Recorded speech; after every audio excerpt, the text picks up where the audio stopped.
ناظرین اکرام السلام علیکم۔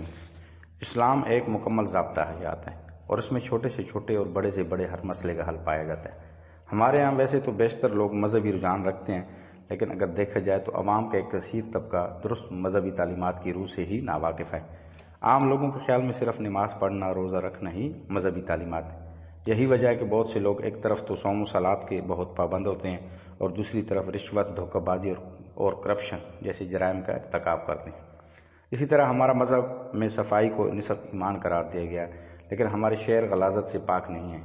گھروں کے آگے کچرا، اسکولوں اور کالجوں کے آگے، مسجدوں کے آگے، اسپتالوں کے آگے، سرکاری اور نجی دفتروں کے آگے، دکانوں اور بازاروں کے آگے، ہوٹلوں اور بیکریوں کے آگے، گلیوں میں، سڑکوں اور فٹ پاتھوں پر غرض ہر جگہ کچرا ہی کچرا۔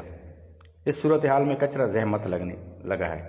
لوگ کچرے میں رہیں گے تو بیمار ہو جائیں گے، جبکہ مہذب ممالک میں اعلیٰ نظام کے تحت سارا کچرا روز کے روز اٹھا لیا جاتا ہے اور مفید استعمال کے قابل بنایا جاتا ہے۔ اخلاقی پستی ہمارے معاشرے میں روز بروز جڑیں پکڑ رہی ہے۔ ایسے میں ملک بھر میں اولڈ ایج ہومز کی بڑھتی ہوئی تعداد یہ ثابت کرتی ہے کہ ہمارے معاشرے میں اخلاقی اقدار کی پامالی تیزی سے جاری ہے۔ لہٰذا ذمہ دار تعلیم یافتہ مائیں ہی معاشرے کو اخلاقی اقدار کی پامالی سے بچا سکتی ہیں۔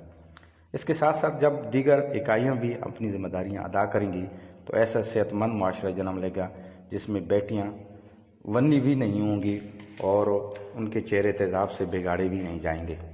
ہماری قوم کی بدقسمتی یہ ہے کہ ہم کامیابی کے لیے بھی چور راستوں کی تلاش میں لگے رہتے ہیں۔ ایسا رجحان تعلیم کے حوالے سے بھی پایا جاتا ہے، جبکہ عہد حاضر میں دنیا بے شمار مسائل سے دوچار ہے، جن میں بے روزگاری ایک بڑا مسئلہ ہے۔ گندے پانی کے استعمال سے عوام انواع اقسام کی بیماریوں کا شکار ہو رہے ہیں۔ زیور تعلیم سے آراستہ ہو کر بھی سڑکوں کی خاک چھاننا پڑتی ہے۔ نوکری کے انتظار میں بے روزگار بیٹھے دل برداشتہ نوجوان بیرونی ممالک کا رخ کر رہے ہیں۔ اسی طرح ہمارا ملک ذہین دماغوں سے محروم ہو رہا ہے۔ اکثریتی آبادی کا ذریعہ معاش زراعت کے شعبے کی طرف بالکل توجہ نہیں دی جا رہی ہے۔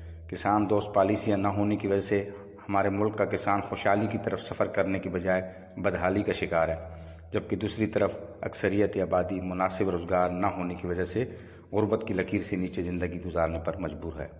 اس بڑھتی ہوئی غربت کی ایک بڑی وجہ مہنگائی بھی ہے۔ اشیاء خرد و نوشت عام آدمی کی دسترس میں نہیں رہے۔ ذیلی ادویات کا کاروبار عروج پر ہے۔ غیر رجسٹرڈ ادویات فروخت کی جا رہی ہیں۔ اسی طرح استعماری ملٹی نیشنل کمپنیاں کبھی بھی انسانیت کی بھلائی نہیں سوچ سکتی۔ یہ اپنے بچے ہوئے کھانے کو کھلے سمندر میں مچھلیوں کی خوراک تو بنا سکتے ہیں، لیکن فکر و فاقہ سے بلکتے کروڑوں انسانوں کو ایک لقمہ تک مفت میں نہیں دے سکتے۔